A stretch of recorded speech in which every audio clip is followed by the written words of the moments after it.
Hello everyone, FPL Raptor here and welcome back to another video on my YouTube channel. Today we will be previewing wildcards for Game Week 8 and I'll be going through everything that I think will be useful comparison-wise, graphics-wise, stats-wise for your wildcards ahead of Game Week 8. Hopefully this will also be useful for those of you that aren't on wildcard but are still obviously using your transfers, because I will be comparing some key players over the coming weeks as well. If you are enjoying the content here on this channel, please do remember to like, comment and subscribe. But without further ado, let's get into today's video.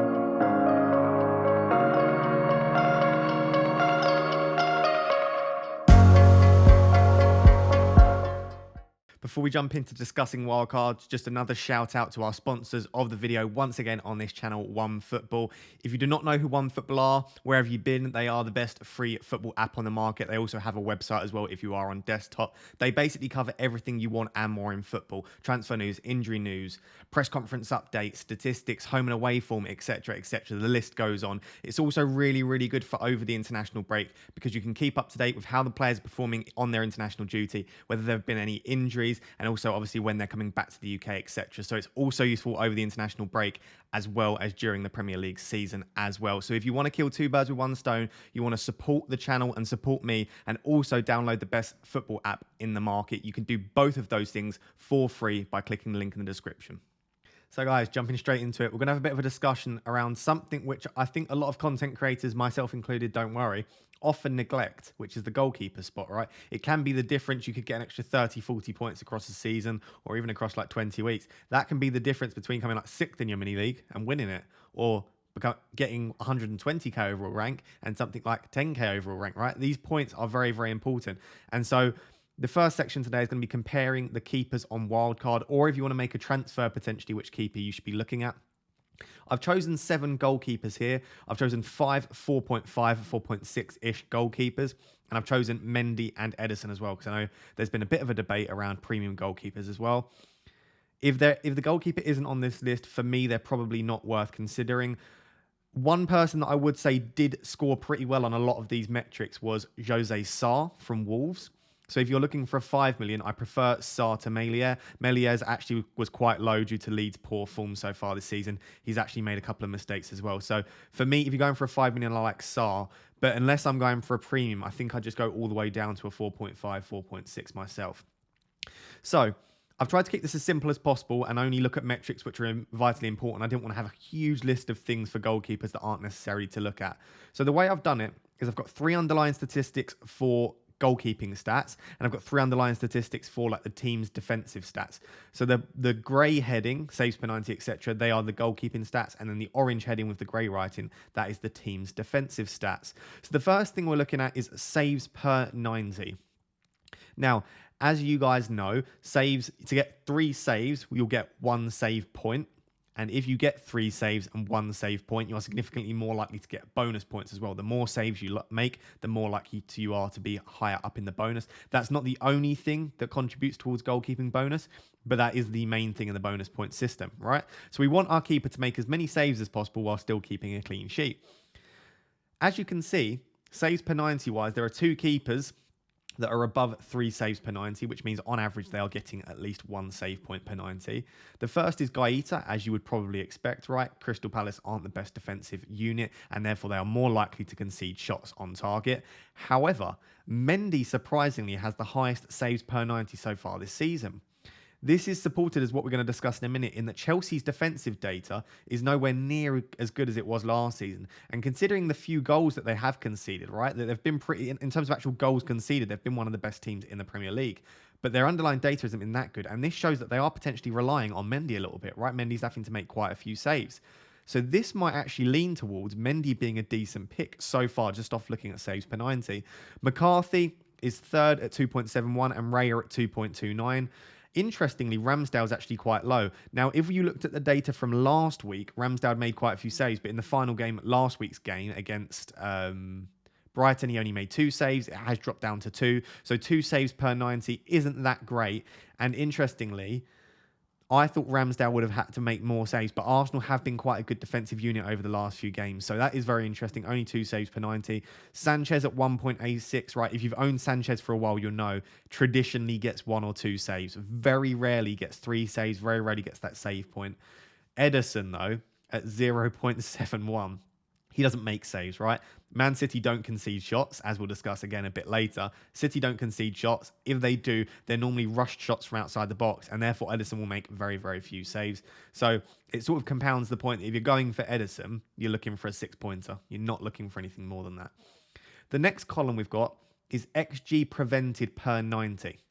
So what we're looking at here, this basically takes into account post-shot expected goals, and it looks at basically how good the shot was on goal and how good the goalkeeper's saves have been, right? I'm not going to go into the depths of this statistic, but essentially the higher the number, the higher the positive number, it would suggest that the keeper has made good saves from high quality shots. So high quality saves from high quality shots. And if the number is really negative and low, it would suggest that either there has been some clear-cut goalkeeping errors or they have failed to save shots which perhaps should have been saved based on the expected goals.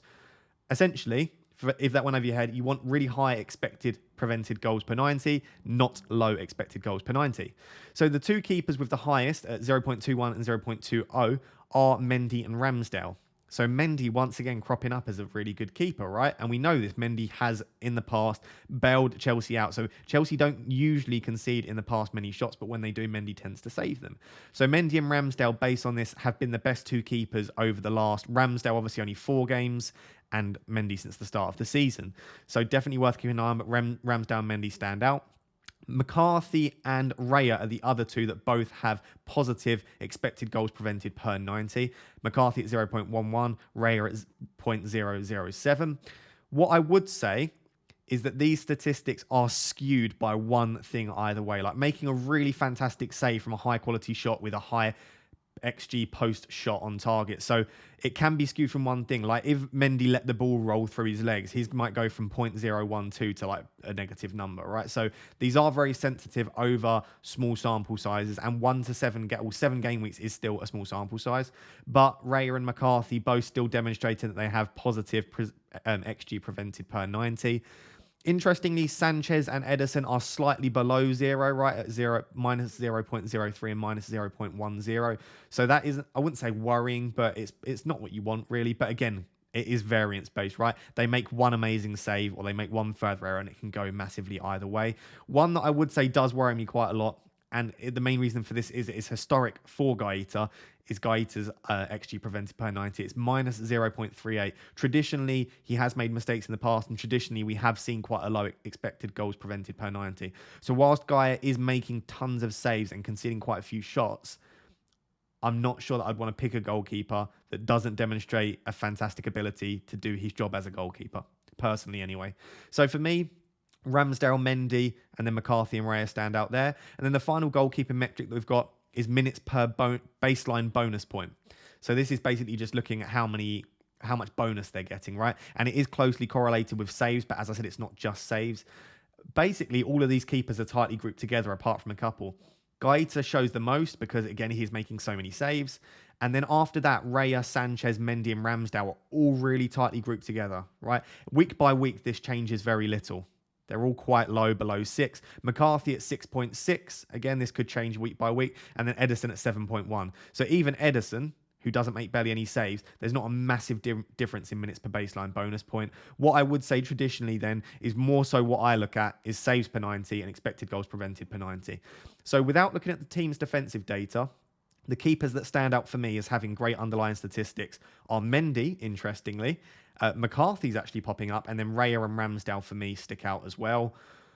What I would quickly say before we move on to the next section anyway, but it's worth mentioning, is that Mendy, Chelsea have had slightly tougher fixtures, and I do think Chelsea will now slowly settle back with the likes of Chilwell coming back into the team, James as well, Azpilicueta probably going into centre-back, Rudiger and Christensen settling into that back 5.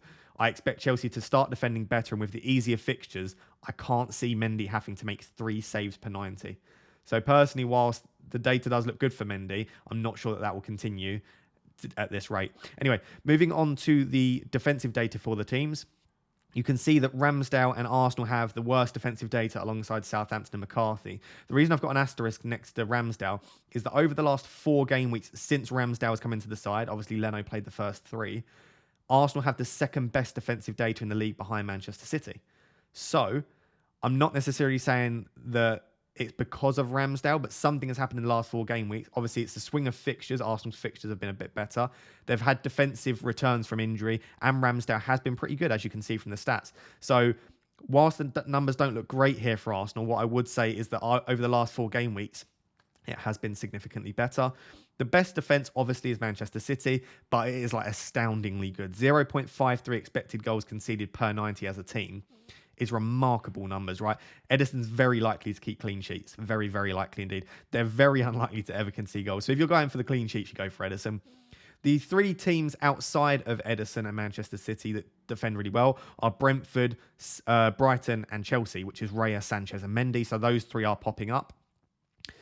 Raya, interestingly, is the second best in Brentford. So not only have Brentford kept clean sheets, but they've also defended really well again. So as you can see, Raya is popping up as either being the best or one of the best in a lot of these. And Sanchez and Mendy, as we know, Brighton and Chelsea do defend really well. And whilst Chelsea have struggled a little bit early on, they still have one of the best defensive sides. So you can imagine that once the easier fixtures do swing around and Chelsea start to settle into a more nailed back 5, it might be even better for them. Gaeta and Crystal Palace have struggled a little bit, but their data is still better than Southampton and McCarthy. For the shots conceded to 2 columns, in my opinion, I want the keeper that I've got and the team that I'm backing to concede loads of shots. I want them to concede 100 shots a game, right? But I don't want those shots to be inside the box. So for the colour scheme, what I've gone for is if they're conceding lots of shots, that's good. That's what I want. If they're conceding shots in the box, that's not what I want, right? So you can see Ramsdale and Arsenal have conceded a lot of shots per 90, 16.29. Interestingly, even since Ramsdale's come into the side, that's still at around 13 or 14. So even with Ramsdale on the side, even with their defensive returns from injury, they are still conceding a lot of shots. McCarthy, Raya and Gaeta, those teams are still conceding a lot of shots as well, right? And unfortunately for Ramsdale in particular, but also McCarthy and Gaeta, they are conceding quite a few shots in the box as well. I like the fact that Raya and Brentford conceding 12.14 shots per 90, but one of the lower shots in the box per 90 at 7.14, which is great. And as you would expect, once again, Brighton and City so far have been the 2 best defences, and Ederson and Sanchez do not concede many shots in the box per 90. Okay, so that's what we expect. Ederson in particular, 3.71 shots in the box per 90, only 6 shots conceded. So if we're taking this all together, right? So I've rambled for quite a long time there about all the underlying statistics. How would I summarise this? What I would say is that whilst I have been keen on a triple up of Ederson, Diaz and Cancelo, these stats do not look promising for backing Ederson. They do look promising for backing a Manchester City clean sheet, but I'm not sure that Ederson will make enough saves to warrant that. He might get the odd assist one a season because of his incredible distribution, but realistically, you're looking at 6 points every week. He is nailed, and they will keep clean sheets, but I think you really want to strive for more than 6 points. Outside of that, Mendy at the moment is performing like a classic £4.5 million keeper. Relatively good underlying defensive numbers, but he's making lots of saves and he's saving a lot of high quality shots. I don't expect that to continue because, as I said, the fixtures are now easier. Chelsea will dominate those matches. I can't see Mendy continuing to make 3 saves per 90. So I think the clean sheets will improve for Chelsea, but I don't think he'll make that many saves. Sanchez, I think, is the person to go for if you're looking for someone that is around, is going to keep a lot of clean sheets, as Brighton will. Obviously, you can see the underlying data is fantastic for Brighton, but I don't think he's going to make that many saves, right? 1.86 per 90. He's not making a lot of high-quality saves from high-quality shots. Brighton don't allow that many shots on goal. As you can see, they don't allow many shots inside the box either. They defend as a very good unit. So if you're looking for clean sheets purely, I would probably go for Sanchez. If you're looking for a mixture of clean sheets, saves, that likelihood of a potential haul, I think the 2 that do stand out are Raya and Ramsdale. Interestingly, so far in most of my drafts, I've gone for Ramsdale. After doing this research, I am starting to lean towards Raya. I just think that they perform consistently, Brentford, across most metrics. Raya has been a fairly good keeper so far. He's got a positive expected goals prevented, making slightly more saves than Ramsdale. Minutes per baseline bonus is very, very similar. So I think it's pretty touch and go for Ramsdale or Raya at the moment in my own drafts. And then whilst McCarthy has done fairly well on a couple and Gaeta has done fairly well on a couple as well, I just don't think I back Southampton and Palace enough personally. Gaeta's XG prevented would put me off completely. So if I was going to go for one from McCarthy and Gaeta, I'd go for McCarthy. But overall, I would say that the premium keepers probably aren't worth it. So out of the 4.5s, I would go for Sanchez if I'm looking for someone that's going to keep a lot of clean sheets.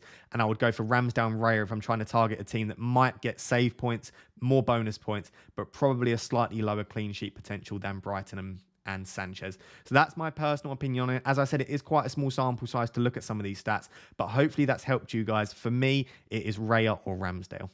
Oh dear, I spoke for far too long on the goalkeeper situation. It's going to be one of those monster length videos. Right, so we're going to go into budget midfielders now. So if you follow my videos over on the Fantasy Fix YouTube channel, so if you don't know, I make videos 3 or 4 a week for Fantasy Football Fix over on their channel. So go subscribe to them. We just hit 30,000 subscribers on that channel. I did an entire video on budget midfielders and spoke for about 30 minutes on that. So I'm not going to go into that much detail, but I'll try and remember to link it. But if not, you can head over to that channel and get a bit more in-depth insight into it. It was essentially this table that I was looking at. And so based on this, what the general conclusion that I came to, again, you can basically pause this video and look at the underlying statistics for yourself. But the general conclusion that I came to is that I liked Mbeumo and Gallagher's statistics the most out of this group, right? But what I did say is that these statistics for Gallagher were when he was on a lot of set pieces as well. So I expect his expected assists to drop, potentially expected goals as well. He has dropped a little bit deeper. Milivojevic coming back has had an impact on his role and also the amount of set pieces he takes. And I'm not convinced about their fixtures coming up, which we'll discuss in 2 seconds. So for me, whilst Gallagher's stats are probably just a little bit better, as you can see by the non-penalty expected goal involvement at 0.61 for Gallagher, whereas Mbeumo's non-penalty expected goal involvement is 0.50. I do think that Mbeumo, because he's playing up top alongside Toney, I do think his statistics are probably slightly better than Gallagher here, right? And we are going to discuss Mbeumo later in the video in more detail. But for me, based on this, I like Mbeumo. I do still like Gallagher, but I would be wary about how much his change of role and not being on set pieces is going to influence his underlying statistics. I also really do like the look of Saka. I haven't been able to afford him in quite a few drafts. I've had to drop down to Smith Rowe. I do think that Smith Rowe and Saka's underlying statistics are quite comparable.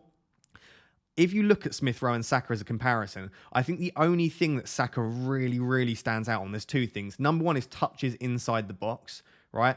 Almost double the amount of touches inside the box compared to Smith Rowe. So he's getting more involved in the action. But when you look at non-penalty expected goals, their goal threat is basically identical. And actually, Smith Rowe is getting more big chances per 90 than Saka. So goal threat-wise, which is what we want from our midfielders, Smith Rowe's equal, if not better. But as I said, touch inside the box, Saka wins, and also expected assist per 90, Saka comes out on top, right? So I think if you can afford Saka, and it doesn't require a huge downgrade elsewhere, I do like Saka a lot more, as you can see by my Raptor rank. But I've gone for Smith Rowe in quite a few, just because he is quite cheap. He has now gone up to 5.4, but I still think that is a lot. 0.9 million can go such a long way elsewhere in the squad. So in quite a few drafts, I've still had Smith Rowe. Outside of that, I don't think I would be going for any of the Everton boys myself. I just think that, again, we're going to discuss fixtures next, but I think the fixtures aren't great. The underlying statistics haven't been that impressive, apart from for Townsend, but some of that is skewed. Apart from expected assists, the expected FPL points is skewed by penalties, as is big chances per 90, right? So the pen obviously skews that data slightly, but we do have to consider that he is probably the only one in this list who is on penalties, which is a great thing. Obviously, when Calvert-Lewin and Richarlison are back, Townsend won't be on penalties, so we're not sure how long that will last. Sar's statistics do stick out as being pretty good, but we've spoken about in a lot of detail already in past videos. Sar's fixtures coming up now are pretty poor, so you have to take that into consideration. So based on the underlying statistics, without running into too much detail on every single column, for me, it is Mbeumo and Saka who stand out. Gallagher does stand out, but I'm not sure that it will continue at that rate. Maybe it's just a hunch, a gut feeling, or the change in role and the lack of set pieces. Kovacic, I don't mind Kovacic, but I think it blocks a Chelsea spot, so for me, that's a no. Let's take a quick look now at these budget midfielders' fixtures coming up, because obviously fixtures are just as important as underlying statistics. So the fixtures coming up for the budget midfielders basically just compounds my prior view from the underlying statistics as well, right? So I'm using the fixture difficulty rating from the Fantasy Football Fix website. That's why it's slightly different to my usual colour scheme rather than the official FDR rating. I think that the Fantasy Football Fix one's obviously significantly better because they base it on underlying statistics of the defence that they are facing in the upcoming game weeks. So it's much more accurate than the official FPL difficulty rating colours. As you can see, I've got the Premier League rank right next to me, just there. So this is where they rank from 1 to 20 with the difficulty of the fixtures coming up from an attacking perspective, right? So from an attacking perspective, Everton over the next 6 game weeks have the 15th most difficult fixtures, right? So that's not great. The 15th easiest, I suppose. So one of the most difficult fixtures coming up. As you can see, Smith Rowe and Saka and Arsenal on the Fantasy Football Fix rating, they have the best fixtures coming up from an attacking perspective, right? So if you're targeting fixtures and underlying statistics as well, Saka looks a great option, and even Smith Rowe, like I said, at 5.4 million, his underlying statistics aren't bad by any means. He's getting quite a lot of big chances. His XG is pretty good. It's comparable to the likes of Saka, and he's very cheap. So I like both of them. For me, I'm pretty sure, unless I just go for a moment, but I'm pretty sure I would like an Arsenal midfielder in my team coming up because of those fixtures. Palace, Watford, and Newcastle in particular are really nice. Mbeumo and Brentford are third, right? If you took away that Chelsea game, so if we was looking from like game week 9 to 14 and you took away that Chelsea game, I think Brentford would probably be first. The fixtures after that, Leicester, Burnley, Norwich, Newcastle, Everton, they're fantastic, right? Leicester, Norwich and Everton at home as well, Newcastle and Burnley away. So I do really like the fixtures coming up. And for me, in most of my drafts, if I've had 2 budget midfielders, it has been Mbeumo and Saka, or Mbeumo and Smith Rowe, right? And I should say at this point, I haven't included 6.5 million plus, so I haven't included Rafinha or Benrahma in this list, right? So this is just budget, so it's below that price. So for me, it would be probably Smith Rowe / Saka and Mbeumo. As you can see, Chelsea's fixtures we know are brilliant coming up, but Kovacic, as I said, I think it just blocks a Chelsea spot. And if you realise that you do want to go Lukaku and double defence, you'd have to take a -4 and shuffle the team around to get a Chelsea defender in. So for me, Kovacic is a no. Gallagher, again, people have spoken for a long time about how amazing Palace's fixtures are coming up. At least over the next 6 weeks, they're not that great. If you're looking at underlying data, they're 11th in the league. So again, for the reasons I've just mentioned, plus the fixtures, I've slowly gone off Gallagher as an option. I don't think he's a bad option, though. And if you already own him, I wouldn't sell him. And if you do really want him in your team, I don't dislike him at all. And like I said, Sarr, however good his statistics are, I don't want to own Sarr for Liverpool, Everton, Southampton, Arsenal, United and Leicester. Some of those games are possible to score in. I'd rather attack better fixtures with a team like Arsenal or Brentford.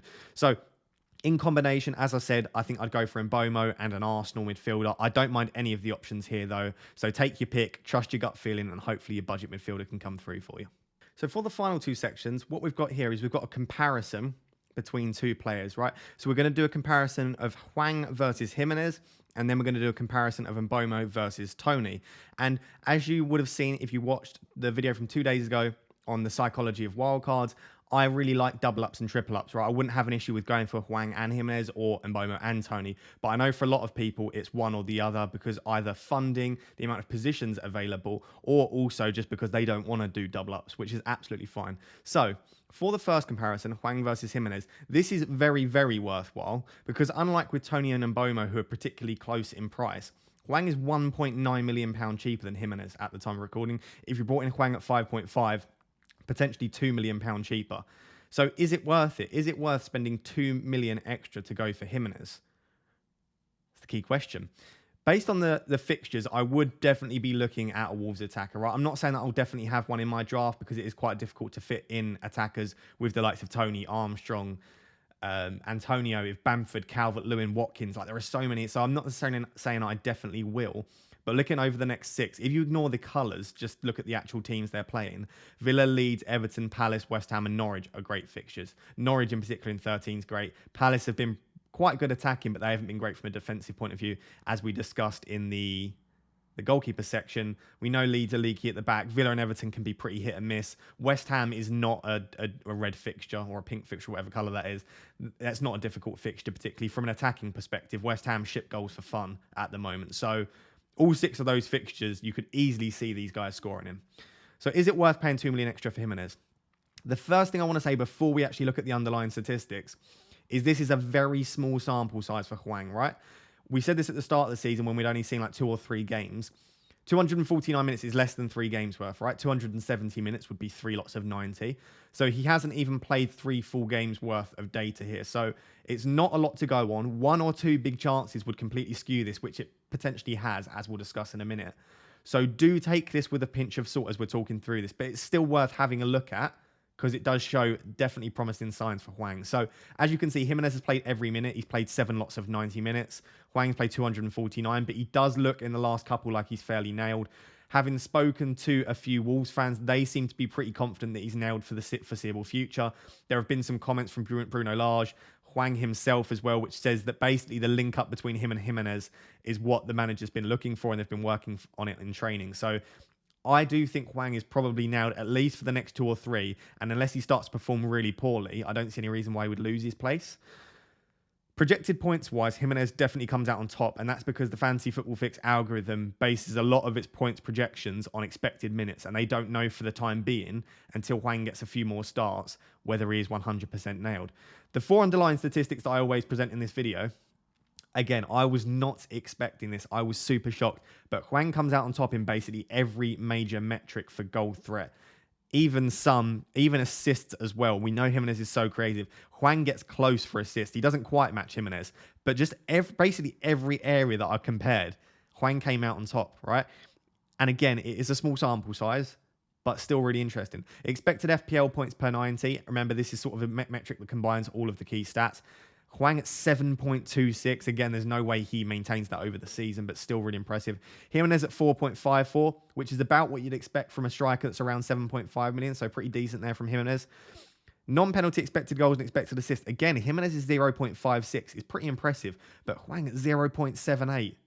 And most of that is goal threat. He's got, I think it's 0.2 expected assists, 0.58 expected goals. Right, so he's a direct goal threat. We've seen he's already got a few goals under his belt, so big chances per 90. This is where it stands out. And this is where clearly the amount of big chances he's got has also swayed his expected FPL points and his non-pen expected goals. 1.08 big chances per 90. That's huge, right? He's getting lots of big chances. And probably because Jimenez is so creative. Jimenez is creating a lot. When Adama Traore is on the pitch, he drags a lot of defenders out. It probably plays itself to Hwang. So I would expect it to continue, that Hwang gets quite a few big chances across the season. Jimenez's big chances at 0.57 per 90 is not bad at all. But obviously more than double. Or less, sorry, just under double for Hwang, but still really impressive over 1.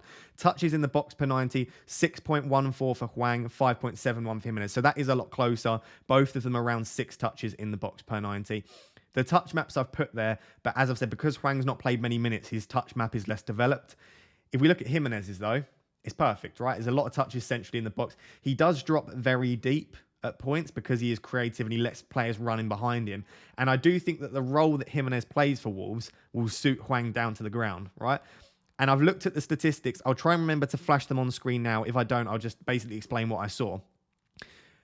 Hwang, when he's on the pitch, Jimenez is significantly more creative than when he's not on the pitch. So the statistics on the right are with Hwang on the pitch, and the statistics on the left are with Hwang off the pitch, right? So the key thing is that Jimenez with Hwang on the pitch is shooting less, but he's significantly more creative. The expected goals are actually higher when Hwang's on the pitch, and his goals are higher, slightly.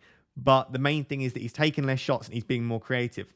So I would say that their partnership together would probably benefit Hwang from a goal threat perspective and Jimenez from a creative perspective. It's a lot of hypothesizing because, again, it's a small sample size. Based on this, I was hoping and expecting, I guess, to come to you guys and say it's worth the extra 2 million to spend on Jimenez.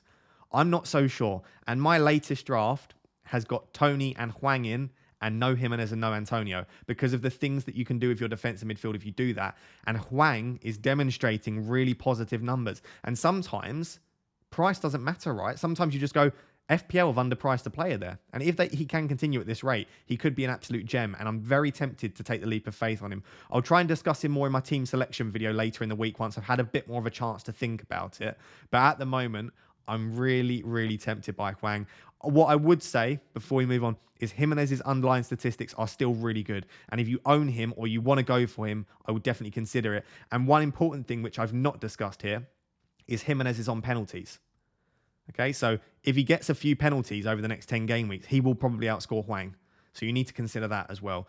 But really, really interesting. For the time being, I think I just about prefer Hwang, which I didn't expect to say at the start of this video. Final comparison for today is between Mbeumo and Toney. If you're going to comment down below that I am pronouncing Mbeumo wrong, I've been told by several Brentford fans that it is Mbeumo, not Mbeumo, because the E is before the U. I've heard Mbeumo, Mbeumo. No one knows, I don't think. Maybe not even Brian Mbeumo knows, but I'm going to call him Mbeumo.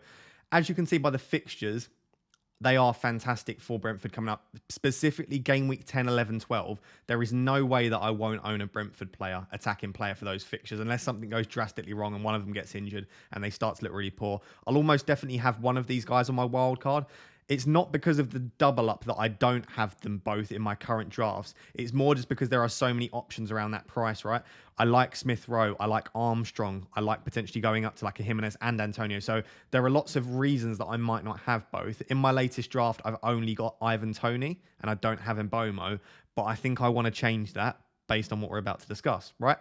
And this is going to follow a really similar trend to what we've just seen with Hwang and Jimenez. The cheaper player seems to be demonstrating better underlying statistics, right? So total minutes played so far, Toney is nailed as per Jimenez.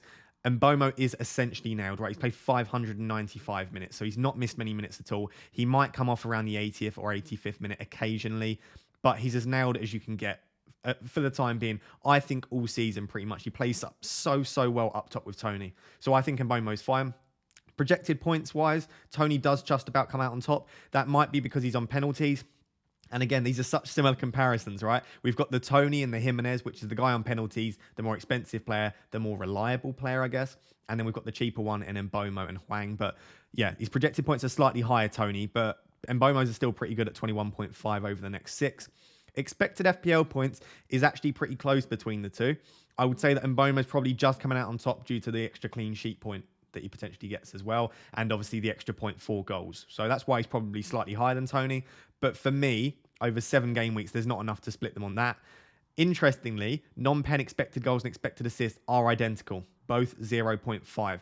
The reason that I've made Mbeumo's in orange and Toney's in white is because most of Mbeumo's is taken up by goal threat, and most of Toney's is expected assist. I don't have the exact statistics on hand right now, but it's something like 0.35 of Mbeumo's is goals, whereas Toney's expected goals non-pen is something like 0.14. It's really low, right? So he might be slightly reliant early on in the season on penalties, and he's not demonstrated that much open play goal threat, but he has been very creative, which he did show in the Championship. He's a fantastic a passer of the ball for a striker, and he will create for his teammates. And that is a good thing at the end of the day. If someone can be a goal threat and an assist threat, that's great. But so far, Mbeumo has shown better goal threat than Toney, which is very interesting. And that is shown in the big chances per 90 as well. And Mbeumo at 0.76 big chances per 90. Toney at 0.29. Touches in the box, and Mbeumo has slightly more. But again, over the small sample size, I don't think that's that different really. But based on all of this, Mbeumo's the guy to own, right? If you take penalties into account, and if you take reliability, like i.e. Toney has done this last season as well for Brentford, so we know he can score goals over an elongated period. But based on this underlying data, I actually think Mbeumo's the guy to own. So in previous drafts, I've had Jimenez and Toney. I'm wondering whether for a huge saving, what would that end up being? It'd be like 2.7 million. I might go for Mbeumo and Hwang. They might just be those underpriced assets that you really strive to get in FPL. And listen, I know it might be a mistake, specifically Hwang, because of the small sample size. And the thing is, if you go for Toney and Jimenez, it's very easy to downgrade to the likes of Hwang. Whereas if you go for Hwang and Mbeumo and you spend all of your money, it's very difficult to get back up to those more expensive players. But if you go for Mbeumo and Hwang, I just had a look at a draft. You can get Son, Foden, Antonio, Trent. Like, you can get so many more players into your team if you go for those two. So I wasn't expecting this, right? When I started doing this research, I thought I'd say Toney and Jimenez are worth the money. But for me, I'm not so sure anymore. Either way, I think all 4 of the players that I've just compared are all brilliant options. None of these underlying statistics are poor. They've all got fantastic non-penalty expected goals and expected assists, all above 0.5, right? So you could go for any of these guys. I think they're all fantastic. But for me, I would at least give consideration to Mbeumo and Hwang.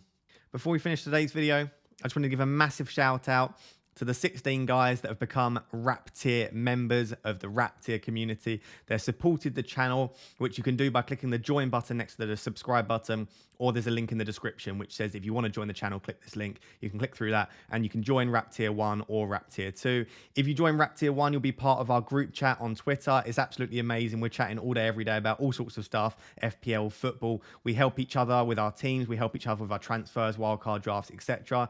And if you don't want to be involved in the chat, or as well as being involved in the chat, you can also DM me privately and we can bounce ideas off of each other and we can help each other with our teams. You can offer me advice. I'll give you advice as well. I'm not claiming to be an elite FPL manager or anything, but it's nice to just bounce ideas off of everyone. I think that's always very helpful. As well as that, if you're Rap Tier 2 or Rap Tier 1, you get some really cool custom emojis that you can use in the chat and in live chat for the live streams, like a red arrow, a green arrow, pep roulette. And you also get a badge next to your name, depending on how long you've been a part of the channel. So if you're a channel member for under 1 month, you get the normal Raptor logo, and then you basically progress. As you can see, you go from green, red, bronze, silver, and gold, depending on how long you've been a member of the channel. So feel free to join the Rap Tier community.